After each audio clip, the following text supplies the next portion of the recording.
কথায় বলে মহাদেব নাকি যাকে বেছে নেন একমাত্র তার কাছেই এই রহস্য উন্মোচন হয়।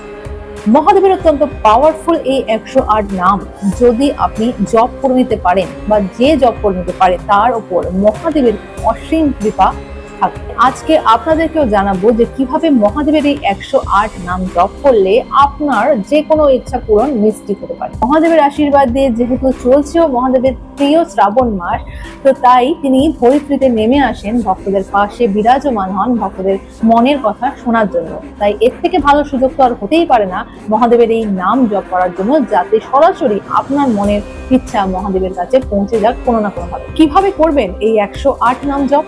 প্রতিদিন অন্তত একবার করে হলেও অত্যন্ত মনোযোগ সহকারে নিজের মনের ইচ্ছা নিয়ে মহাদেবের সামনে বসে শান্ত শুদ্ধ মনে একবার করে টানা এই 108 নাম আপনি জপ করবেন এবং নিজের ইচ্ছা করা হয়ে গেলে নিজের ইচ্ছা মহাদেবের সামনে রাখবেন।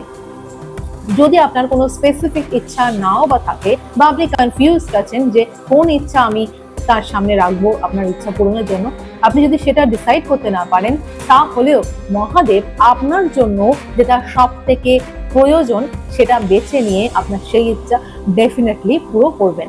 ক্যাপশনে মহাদেবের এই 108 নাম আমি দিয়ে দিয়েছি, ভালো করে চেক করে নেবেন এবং ভিডিওটি যত বেশি সম্ভব সকলের সাথে শেয়ার করে আমাকে ফলো করতে কিন্তু একদম ভুলবেন না। হর হর মহাদেব।